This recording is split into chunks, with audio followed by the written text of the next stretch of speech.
This is the Transforming Anxiety Podcast with Kelly Hanlon McCormick, and today is episode number 223, Rest for Resilience.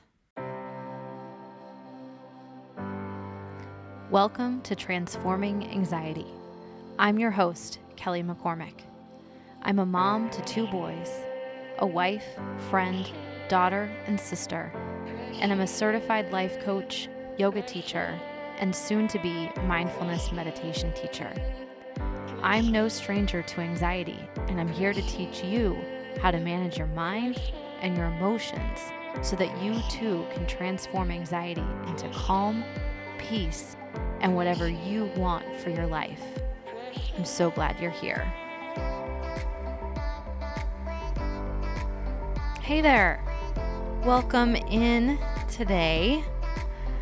So, all right, we're well into summer here in the Northern Hemisphere, and I thought it was time that we visit something that we may not be doing during the heat and the brightness and the vibrancy of the season, and that is rest. Yep, it's time to have another conversation about rest. But I want to disavow of something that I believe most of us tie directly to rest, and that is I'll rest so that I can get more done, right? I'll rest because I know if I'm well rested, I can be more productive. I'll rest so that I can go and do and create and check more things off my list and generally perform my life better. Because it is a performance, the way a lot of us are going about it. The way we tackle our days, the way we power through our hours, the way we manage and control and handle all of the things coming our way. So today I want to talk about rest as a way to make you more resilient, a way to make you stronger and to make you more you. That we need to rest in order to really be ourselves. That a lack of rest, a lack of quiet, a lack of solitude even starts to create a sense that we're losing ourselves, that we're losing touch, that we're losing presence, right? Losing who we truly and really are and who we want to be. So I don't want us to think about rest as a necessary evil, like something these darn human bodies need so that we can just keep pushing them more and more. We're going to think of rest as a required ingredient in life's recipe of wholeness, like of truly feeling complete and embodied, of being the most alive and the most you that you can be. That rest is absolutely necessary for that, and that is why rest is important. Not as a vehicle to get more done, but as a way to develop and cultivate a more you. Does that make sense? All right, one of my favorite, actually perhaps my absolute favorite book on this subject is by Rick Hanson. He wrote this in his book, which is called Resilient: How to Grow an Unshakable Core of Calm, Strength, and Happiness. He says, we develop mental resources in 2 stages. First, we need to experience what we want to grow, such as feeling grateful, loved, or confident. Second, critically important, we must convert that passing experience into a lasting change in the nervous system. All right, this last part is where I really want to focus today, that we must convert what we want into lasting changes in our nervous systems. We are taught, and really our society is obsessed with, going and doing and producing. Like we talk about productivity as if it's the sole reason we're here, to be productive. So this next one, this idea is from Maya Angelou. She wrote, every person needs to take one day away, a day in which one consciously separates the past from the future. Jobs, family, employers, and friends can exist one day without any one of us. And if our egos permit us to confess, they could exist eternally in our absence.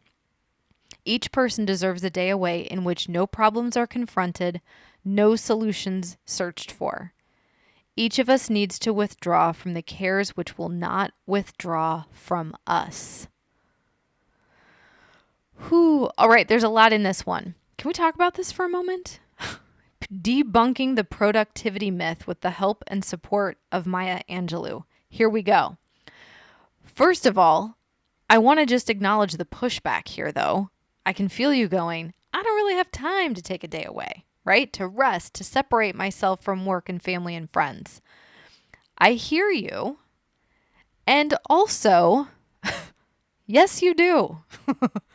Like, my favorite part of this quote is where she says, jobs, family, employers, and friends can exist one day without any one of us. And if our egos permit us to confess, they could exist eternally in our absence. Because, yes, that's always been true of humans, and it always will be. Because no one is here forever. Because life goes on no matter what. And because, really, truly, deeply, honestly, no one of us is holding it all together. I know our egos like to believe differently, but, and I say this with love, do you see the arrogance in it? That any one day, that any one week, really, is vital to keeping the world spinning. It's not. Like, I remember back in February 2021, I had like OG COVID, right? Like one of the nasty variants pre-vaccine. And I was in bed for 4 weeks. And listen, I'm an entrepreneur, a solopreneur. Like, I don't have a team. I don't have departments and people and assistants to keep the business or my household or anything going if and when I go down. I do it myself. So being out of commission for 4 weeks is not ideal. I've hesitated even in the past to take a week-long vacation. So this was super humbling. It was really eye-opening. And guess what? Nothing bad happened. In fact, my business grew while I was down. What we think we need to do and accomplish and check off the to-do list, I don't know. It may just be a story. It may just be an idea. It may be a belief gone wrong. Can you tell it's summer around here? We've got kids ringing the doorbell. Dogs going crazy. Okay. These are just beliefs gone wrong. None of that is real. The idea that we need to do and accomplish and check all the things off the to-do list all the time. It's not real. It's concocted in our minds. Like, we create self-importance and worth, and we tie our value in this world so tightly to what we can get done. Maybe it's at work, around the house, with our kids. Maybe this is with workouts. Maybe it's collecting gold stars on apps by doing a whole bunch of things in a row. But it's interesting to notice and to recognize and really get aware around this. If you think you cannot for a second, for an hour, for a day, take a break and do something restful, enjoyable, and relaxing for yourself, you are wrong. I love you, but you're wrong about that. And hey, if that really rubs you the wrong way, then I want to give you an extra invitation to really sit with it and consider it for yourself. Just, what if it were true? What then? I also really like what she says here about consciously separating the past from the future by taking one day away. That it does, in a really real sense, it creates a separation between what was and what's coming by simply giving you a moment to catch your breath now. No doubt everyone deserves a day too, like Angelou says, in which no problems are confronted, no solutions searched for. How about that? Think about that. Just be for a day. Nothing to confront, nothing to solve, nothing to search for. Breathe. Be here now. That's it. And like, does your mind kind of spin out about even thinking about the possibility of this? I hear you. I totally get it.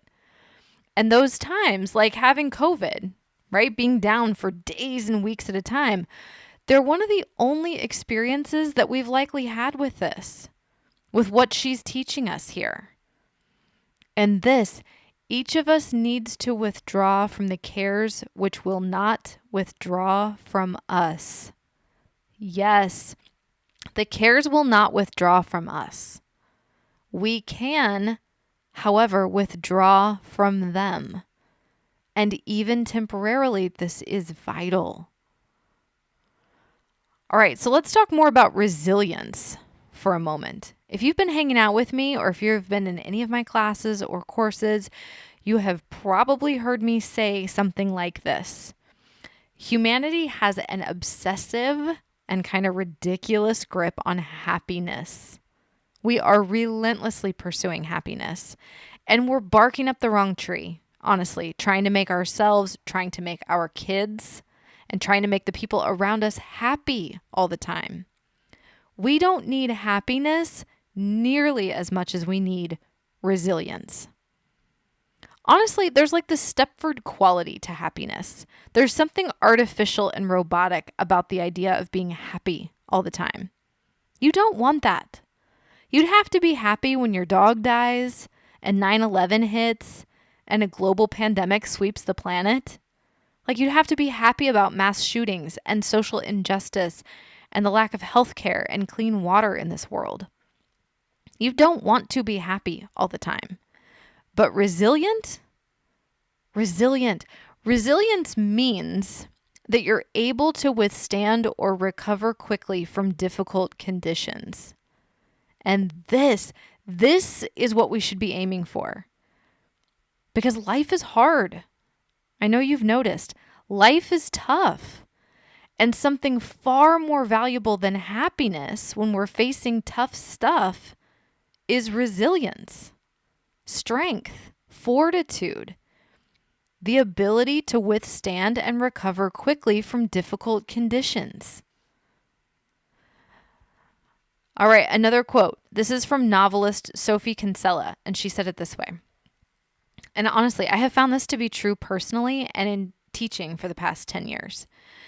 She says, if I've learned one lesson from all that's happened to me, it's that there is no such thing as the biggest mistake of your existence. There's no such thing as ruining your life. Life's a pretty resilient thing, it turns out. Yep, life is a pretty resilient thing. That's for sure, right? Look around. Millions of years, wars, pandemics, weather patterns, small and enormous crises, and beautiful things, and huge breakthroughs, and mind-numbingly boring phases, right? Life is a pretty resilient thing, it turns out. But how resilient are you? Like, we know life will bounce back. Life always does. On and on and on it goes. But you, how resilient are you? How able are you to withstand or recover from difficult conditions?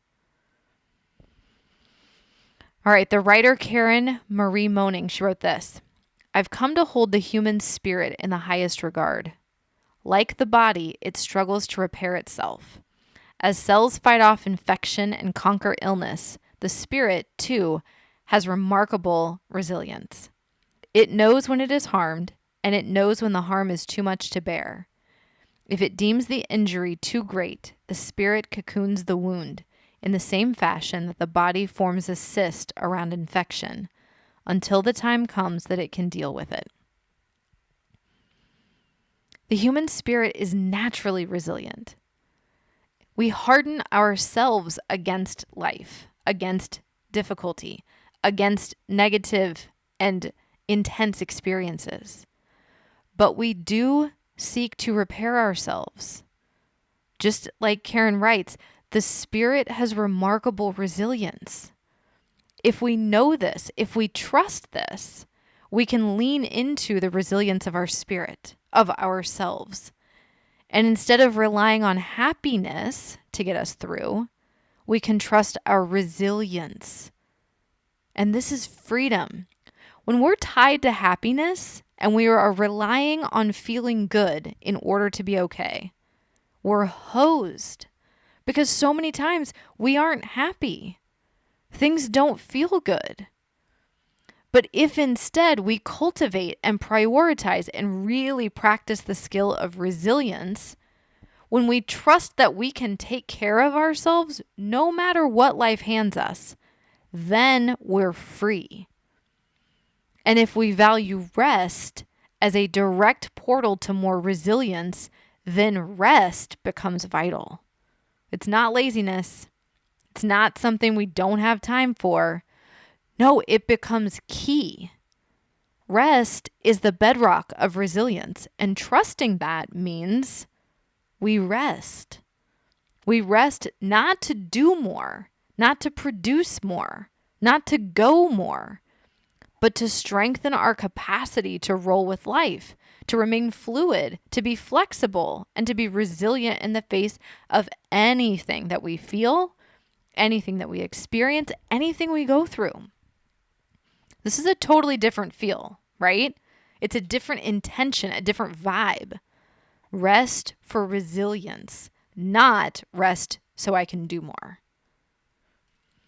Jodi Picoult, who's now a banned novelist, so ridiculous.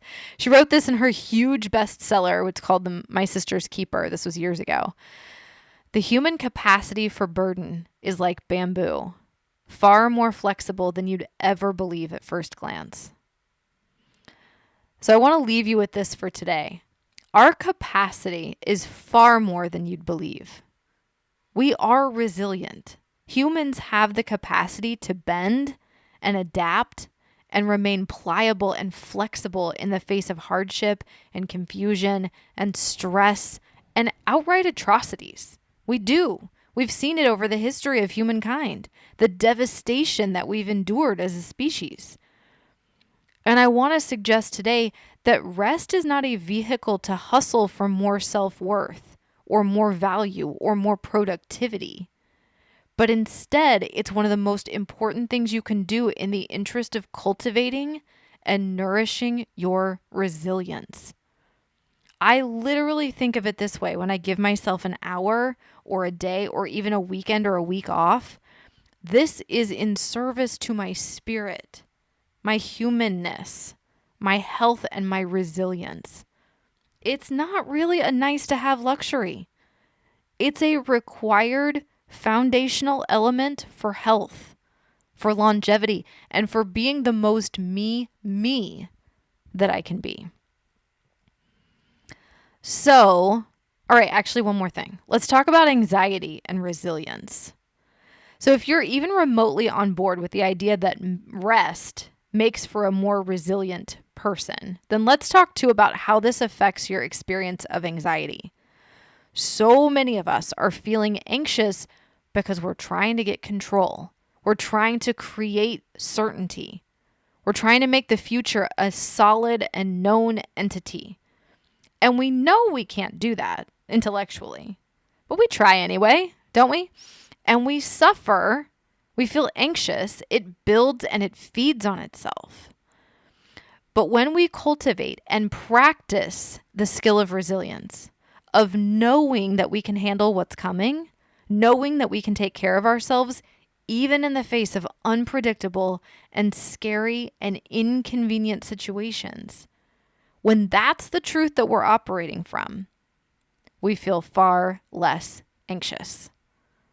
Because we can trust in our capacity to flow with and handle and manage our lives instead of artificially generating false anxiety, trying to power through and control and grasp onto a future that is never, ever here. It's never gettable. So we rest for resilience, not for productivity. And in a very direct way, we rest to ease up on the anxiety.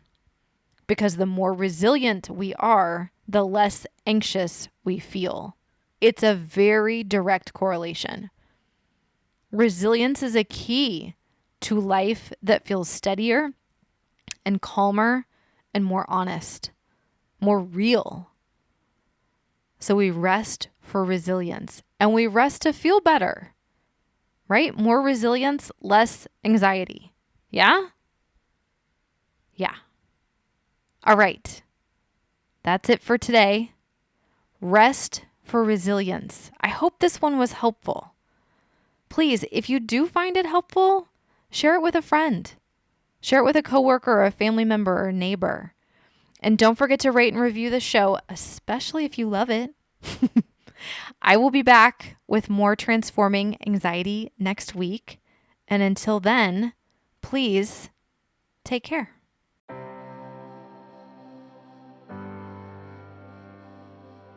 Do you have someone to help you with your stress, anxiety, worry, and overwhelm?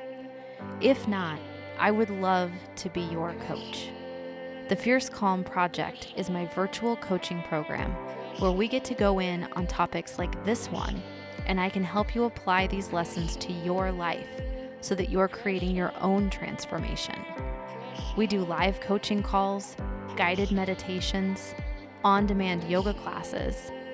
We hold book club where we read books your neighborhood book club won't, and there's lots of bonus content that I've created just for you. When you're ready to take what you're learning on the podcast to a whole other level, then come on over and check out the Fierce Calm Project at kellyhanlonmccormick.com/Fierce Calm Project.